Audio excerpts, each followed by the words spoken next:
Hello students, हम बात कर रहे हैं लाइन्स एंड एंगल्स चैप्टर के 6.3 एक्सरसाइज के थर्ड क्वेश्चन के बारे में। ठीक है, इस क्वेश्चन में आपके पास गिवन है in the given figure if A B parallel to D. यहाँ पर आप डायग्राम देख रहे हैं, इसमें ए बी और डी ये जो दो साइड्स हैं ये दोनों आपको पैरेलल गिवन दी गई हैं। और क्या गिवन है, angle B A C equals to 35 degree जो कि यहाँ मेंशन किया गया है, angle C D equals to 53 degree, ये भी यहाँ पर डायग्राम में आपको मेंशन किया गया है। और आपको फाइंड क्या करना है, फाइंड डी सी ई, ये आपको निकालना है। तो अब देखिए, हमें अगर पैरेलल लाइंस गिवन है तो हम देखेंगे कि अगर पैरेलल लाइन है तो पैरेलल लाइन की जो भी प्रॉपर्टीज़ है उन प्रॉपर्टीज़ में से हम यहाँ पर कौन सी प्रॉपर्टी को अप्लाई कर सकते हैं।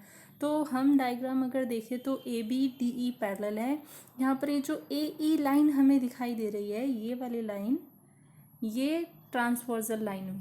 ठीक है, तो हमने यहाँ पर लिखा सॉल्यूशन में given that A B and D E, A B parallel to D E, then A is the transversal. ठीक है, इतना लिखने के बाद अब लाइन ट्रांसवर्सल है तो उसके जो इंटीरियर एंगल्स बनेंगे उनके बारे में अगर हमने जो प्रॉपर्टीज़ पढ़ी है उन्हें देखें तो ये जो एंगल सी ई डी और एंगल बी ए सी जो यहाँ पर बने दिखाई दे रहे हैं वो दोनों के दोनों क्या होंगे, अल्टरनेट इंटीरियर एंगल्स होंगे। और alternate interior angles parallel lines में क्या होते हैं, इक्वल होते हैं। अब अगर एक एंगल की वैल्यू हमें गिवन है तो दूसरा एंगल हम फाइंड कर सकते हैं। हमने यहाँ लिखा C D equals to B A C because they are alternate interior angle. C D की वैल्यू यहाँ से कितने निकल जाएगी, 35 निकल जाएगी, क्योंकि बी ए सी 35 हमें पहले से ही गिवन दे रखा था। ठीक है, एक चीज़ तो फाइंड हुई हमारे पास, लेकिन हमसे पूछा क्या था, डी सी ई, ये वाला एंगल आपसे पूछा गया था जो यहाँ पर हमें दिखाई दे रहा है, डी सी ई पूछा था। अब हम इस कंप्लीट ट्रायंगल को देखें, डी सी ई में हमारे पास दो एंगल्स मिल गए हैं। ठीक है, अब हमें बताया कि अगर किसी भी ट्रायंगल में दो एंगल हो तो थर्ड एंगल को हम एंगल सम प्रॉपर्टी से फाइंड कर सकते हैं।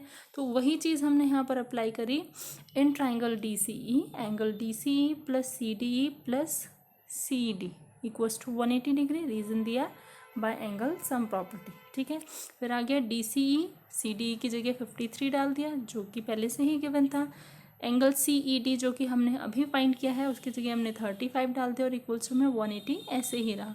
डी सी ई निकालने के लिए अब ये दोनों को ऐड करेंगे, 53 प्लस 35 जो कि बना 88 डिग्री, वो इक्वल टू से इधर माइनस में आ गया, तो 180 माइनस 88 डिग्री, यानी कि एंगल डी सी ई आपका निकल गया 92 डिग्री और ये आपका आंसर हो गया। ठीक है, तो मेन हमने इसमें क्या यूज़ किया, पैरेलल लाइंस थी तो सबसे पहले जो है पैरेलल लाइन की प्रॉपर्टी यूज़ करी कि पैरेलल लाइन है तो ट्रांसवर्सल लाइन की जो कंडीशन थी अल्टरनेट इंटीरियर एंगल वाली, उसे यूज़ करने से हमें एक और एंगल फाइंड हो गया।